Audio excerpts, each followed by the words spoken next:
For example, if there's a lot of professors that are leaving or coming out or whatever it is, that's going to affect perhaps when you can sign up for courses, or what courses are going to be available, or when you're going to be able to complete some of your milestones, or who's going to be on your dissertation committee. And if someone leaves from your dissertation committee, that means you might have to find somebody else, or maybe even change dissertations completely. I mean, there's a lot of different things to factor in when you really consider the urgency of making sure that the turnover rate isn't high in some of these schools.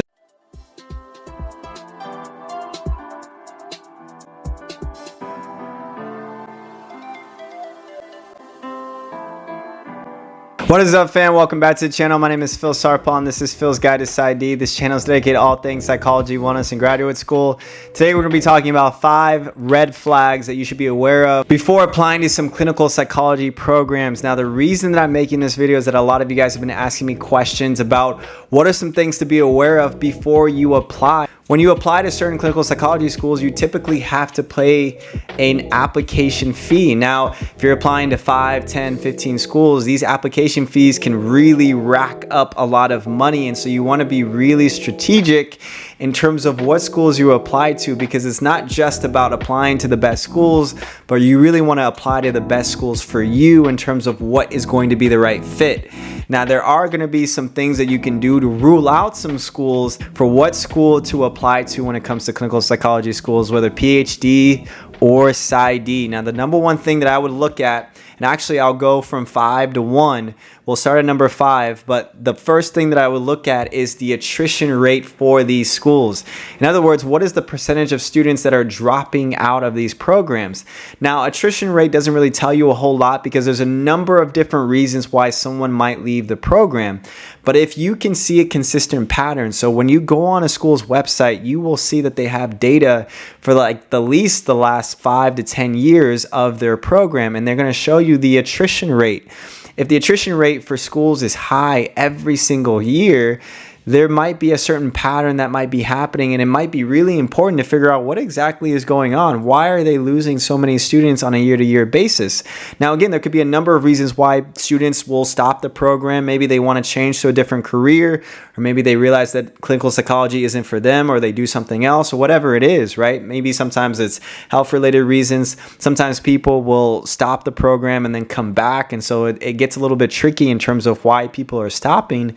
But if you're seeing a persistent, recurrent pattern that is happening in certain programs where they're losing 5, 10, 15 students a year, then there's something really to kind of address to figure out what exactly is going on. The next thing is low licensure rates. Now, typically when you go through a PsyD program, the purpose of going through a PsyD or PhD program is to prepare you for licensure. You want to pass your licensure, and the first time you want to become a licensed psychologist. If you go through your program, your graduate program, and you're not able to pass your licensure exam, then what were you doing all of those things for, right? And so it's really important that your school is going to prepare you well for these licensure exams. And so if there is a low percentage rate in terms of people that are becoming licensed from these specific programs, that might be something to look at as well, because maybe it might be due to their curriculum, maybe it might be due to the teaching,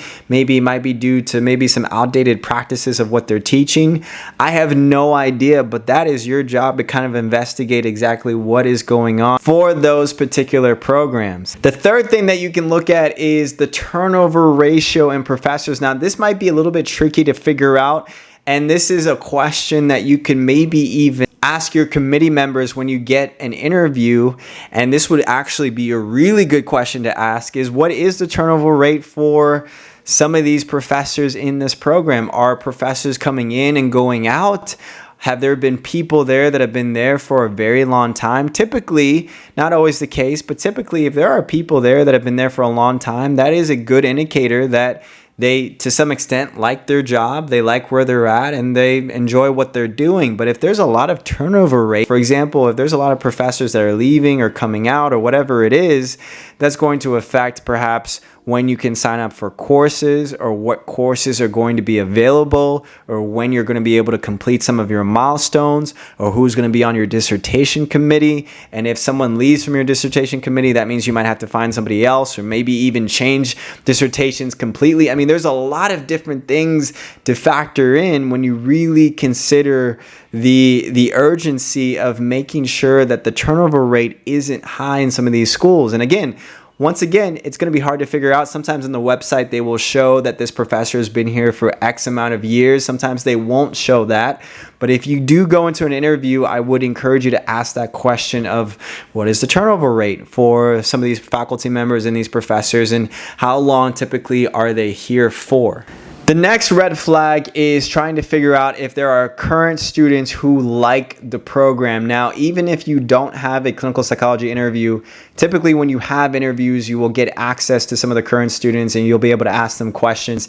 Even if you don't have a clinical psychology interview, you can still reach out to these schools or these students, whether through LinkedIn or through other professional social media networks, and ask them about their experience with the school. Typically, most students, especially if it's off track or off basis, will give it to you real in terms of how they actually like the program. And hopefully you can find someone that's honest enough with you to tell you the truth and to tell you what's actually really going on. And so if you are getting multiple perspectives from students who are all kind of saying the same negative things, that might be something to consider.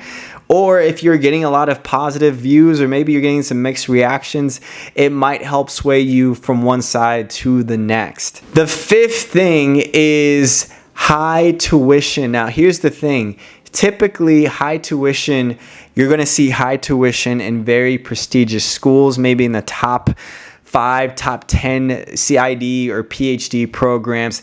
There's nothing wrong with going to a prestigious school. There's nothing wrong with going to a very expensive school if you feel like you can afford it, if you feel like you're not worried about the student loans or whatever it is, or you feel like you really like the program or the faculty director or the school or the program or whatever it is, right?